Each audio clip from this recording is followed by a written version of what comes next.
All right, team, let's continue looking at abnormal postural control. Okay, so coming back to this idea of impaired steady state. So you have this idea that the center of mass has to be controlled. And this stability, that control of the center of mass is determined by what we talked about, the neuro, the ortho, as well as the cognition and psych. So do not forget that fear plays a role. If a patient is afraid to move their center of pressure, then they really can't control the center of mass. And they'll feel it through their feet. I feel like I'm going to fall. That's the center of pressure moving, and they feel like they can't control it. And so you have to be able to move your center of mass. Otherwise, you're going to fall once you're unstable. So a lot of times when the center of pressure is not moving because they're afraid, that can be when a lot of these goofy synergies and weird strategies and bad sequencing occur. So the classic is somebody using ankle strategy when they really should be using hip, and they don't want to use hip because it tilts their center of mass over their base of support and pushes their weight into their feet in a way that it's not situated when they're up and standing, or how they feel like it is when they're using ankle strategy. But ankle strategy doesn't work for larger or faster shoves. And so because they're not willing to move their center of pressure into their toes or into their heels, they just want to keep it like smack in the middle, that's often when they fall. And that's when you hope they have good stepping strategy. In sitting, this is a huge factor. When you get to your second year, you'll learn about all of these things that basically say, okay, X number of hours or days ago, you had a stroke. This is how likely you are to walk in a month, which is kind of wild. But because postural control or balance and sitting in this situation has so many parts of the brain that are involved, it's actually a decent reflection of their control.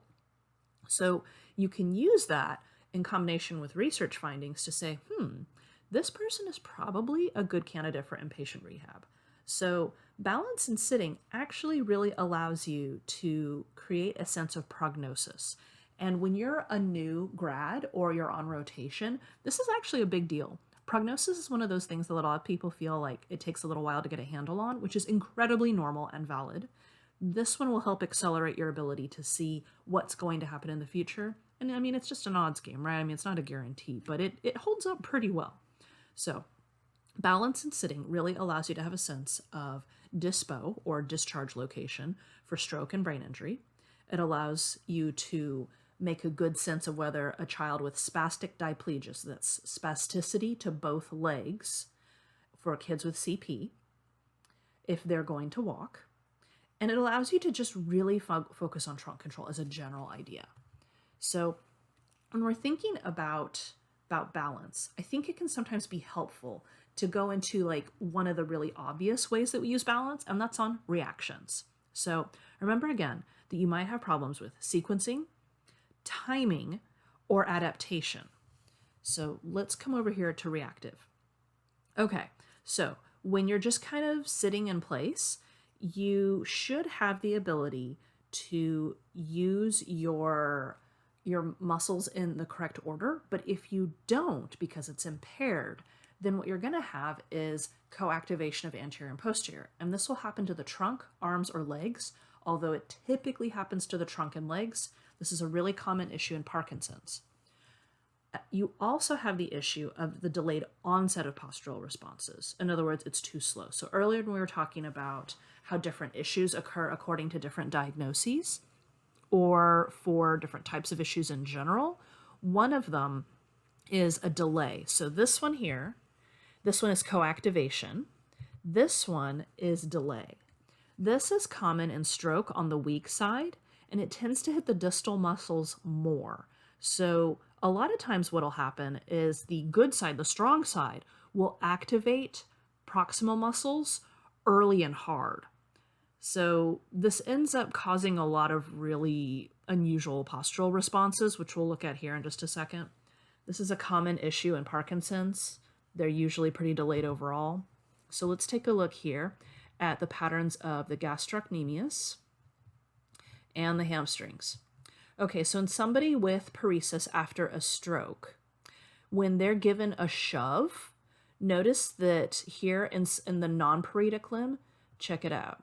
It rises and then falls. And look at this rise point here.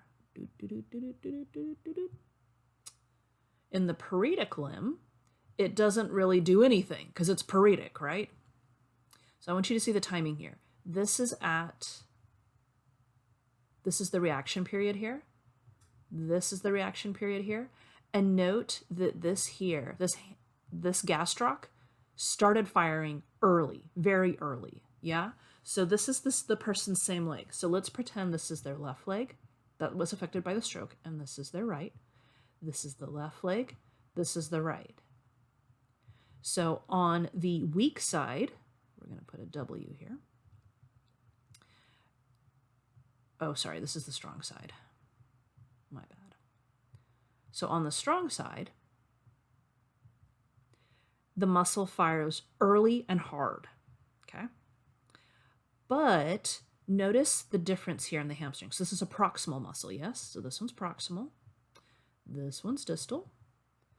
Distal, proximal. Okay, so this proximal muscle, note here is the start point of activation. That's before the other side even turns on. So in general, on the strong side, when you have a strong side and a weak side, in the setting of stroke, CVA, in the setting of stroke, the more proximal a muscle is, the earlier it turns on for the strong side. On the weak side, it'll turn on later and it won't turn on as much. Okay? So that's what you're taking from this slide.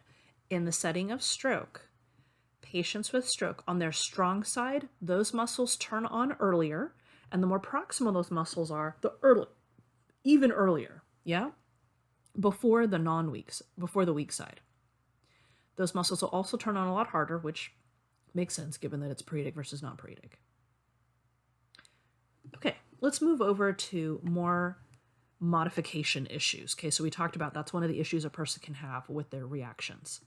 So what's interesting is you can try to practice the change, which is a really awesome form of physical therapy. This is one of my favorite things to reestablish in a patient, is the ability to react and change.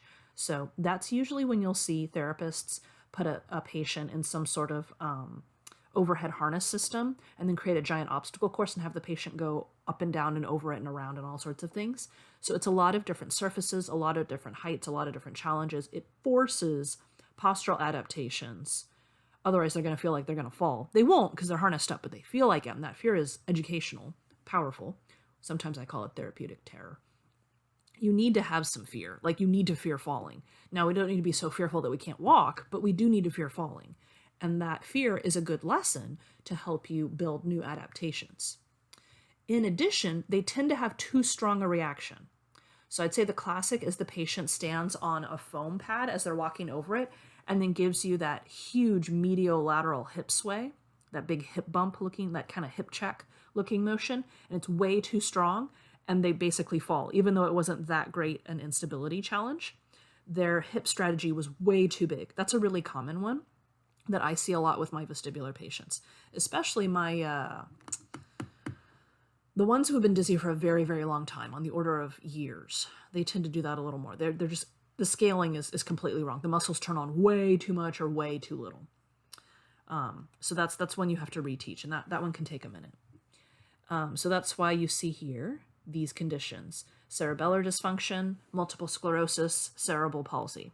So these diagnoses in particular really show an inability to change movement strategies when you have different support services. So the classic here is a change from a paved sidewalk to a soft, muddy, grassy area. That is a change in support surface.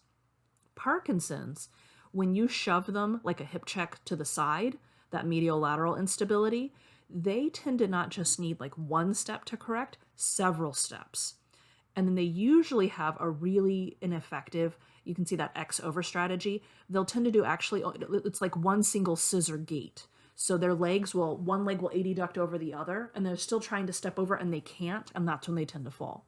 We'll talk about this more during class, but in essence, their strategies are a mess and their scaling is a mess, okay? Okay, so we're looking at a patient with cerebellar dysfunction.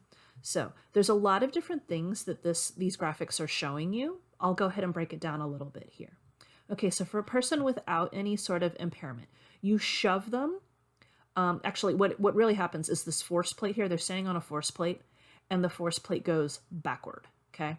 So their body is tilting forward, which means the reaction, here I'm going to draw it like this. This is the reaction. The reaction is the dotted line. The reaction needs to be to correct forward sway, they have to come backward, okay? So remember that this dotted bit here, that's the reaction direction. Yes, their body moved forward, that's the solid line, but the reaction needs to be to correct them back up to midline and just stable, steady state standing. So in this scenario here, what you have is some activation of your paraspinals, right? No activation of abs, some activation of hammies, which makes sense. That has to pull you back, right? Paraspinals and hammies will pull you backwards, which is what's needed. Remember, dotted line is what we want. And a spike, and then kind of an ease back, and then some good activity on the gastroc there.